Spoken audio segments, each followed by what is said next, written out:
Live from the Channel 4 studios in Boston, WBZ News at 6 starts now with breaking news. A 26-year-old man from Revere has been attacked and killed by a shark on the Cape, the first deadly shark attack here in Massachusetts in 82 years. Wellfleet police tell us the man was swimming at Newcomb Hollow Beach when he was bitten at around noon today. Video from a surfer shows a crowd of people carrying the victim off the beach. He had a serious leg wound when he was rushed to Cape Cod Hospital in Hyannis. That's where he was pronounced dead. This is the second shark attack on the Cape since August and the first deadly shark attack in this state since 1936. Also breaking tonight, a doctor and wife from New York are dead after their small plane crashed in a Woburn neighborhood this morning. A witness captured the immediate aftermath. Julie, get back. Can you hear me? The plane crashed in a wooded area near Minchin Drive just after 11 a.m. today. It had taken off from Farmington, New York this morning and was heading for Hanscom Field in Bedford when it crashed 4 miles from the airport. A veteran Army combat medic, Hayden Myler, heard the crash and scrambled over with his medical equipment. When I got on scene, all I could see was pieces of an airplane. There was really nothing left of it. It came down pretty hard. The victims have been identified as Dr. Michael Graver and his wife, Jody Cohen. Family members described Graver as a very experienced pilot. No one on the ground was hurt. Also developing tonight, the chairman of the NTSB says the agency plans to dig deep into the events leading up to the series of gas explosions and fires in the Merrimack Valley, and more specifically, how Columbia Gas responded to a sudden increase in pressure inside a gas pipeline. We want to find out what happened so that other communities don't have to go through the devastation that has occurred right here in this area. The NTSB says it plans to look at the safety culture at Columbia Gas and to test its gas pressure regulators. On Thursday night, an overpressurized gas line caused several explosions and between 60 and 80 fires at once, leading to one man's death. On Friday, the governor declared a state of emergency, allowing the Department of Utilities to bump Columbia Gas and replace them with Eversource as the primary overseer of recovery efforts. Eversource says it could take weeks to restore gas service in the region covering Lawrence, Andover, and North Andover. Meanwhile, many residents in evacuated communities are still waiting to find out when they can get back home. WBZ's Paul Burton spent the day in North Andover. Because they don't want you to come home and turn the gas on. Residents in North Andover meet outside Town Hall looking for answers and updates. To know when I'm going to be able to come back home, and also because I did have medications in my house that I needed to retrieve. Things are far from normal as hundreds of homes and businesses are still without gas or electricity. It's very frustrating. Well, we don't have any electricity, so we can't operate. On Saturday, utility crews go door to door making sure gas lines are completely shut off in impacted areas. They'll go there, they will physically inspect the residents.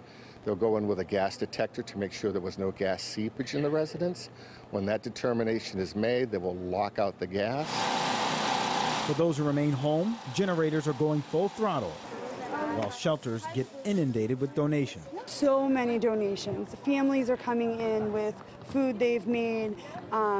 Donations of towels and toiletries are coming in. Desiree McDonough has been at the North Andover shelter for 3 days. It's been very positive. I've met some great people in town that I wouldn't have met in other ways. The Red Cross has set up 4 shelters in all the impacted areas. For many residents, this will be day 3 outside of their home, but they're making the most of it, volunteering their time, organizing all the donations. I organize and I clean, mostly, and I just talk to other residents. And with no real sign of relief in sight, they may be here for many days or weeks to come. They are saying more than 3 weeks, but that they're hoping that electricity is able to be turned on before gas. In North Andover, I'm Paul Burton, WBZ News. Here's a crazy story from Braintree. That's where police say a man was bitten by a poisonous snake while leaving a hotel. Police tell us the victim was bitten by a copperhead on Wood Road last night and rushed to an area hospital. It's still not clear how badly he's hurt. Environmental police now have the snake. Copperheads are one of 4 venomous snake breeds found in the United States, but their poison is not typically deadly unless the victim has an allergy or doesn't get treatment quickly.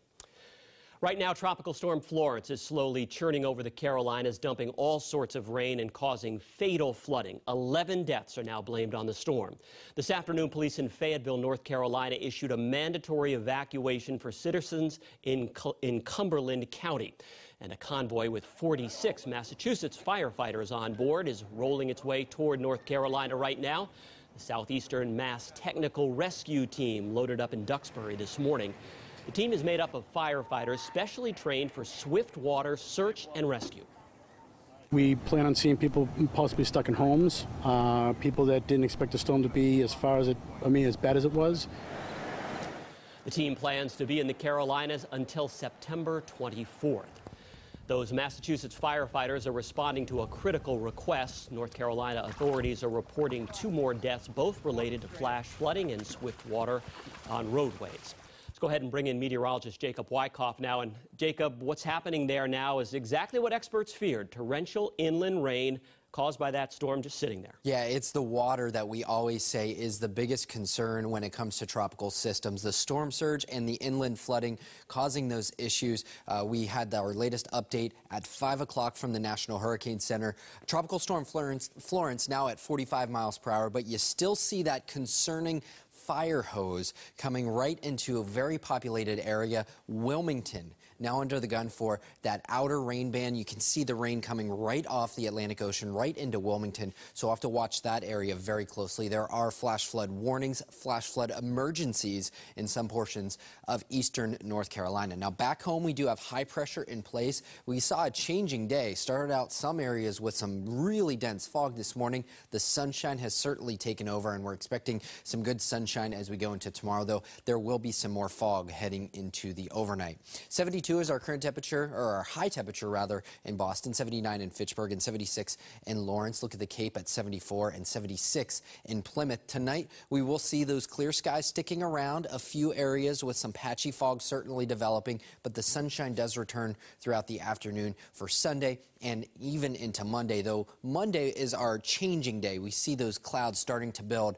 That's actually in advance of our next rainmaker, the remnants of Florence. The remnants of Florence make an appearance in New England by the time we get into Tuesday, bringing quite a bit of rain, quite a bit of wind, but clearing out very nicely throughout the day on Wednesday. So today plays out like this. We're back into the low 60s with areas of fog and some low clouds. Tomorrow, we're back to the mid to low 80s. A pretty nice day when you look at the calendar and see that it's still the middle of September. So hold on to these 80s if you still like those summer-like temperatures, because we really don't have too many more days yet to go. Tuesday are the remnants of Florence that move on in. Notice we start to see a few shades of fall sprinkling into the forecast by Thursday, low 70s, and by Saturday, low 70s with a good bit of sunshine. Ken, back to you. All right, Jacob, thanks. And thank you for logging on to CBSBoston.com. We will see you for WBZ News at 11 over on Channel 4. Until then, hope you have a great evening.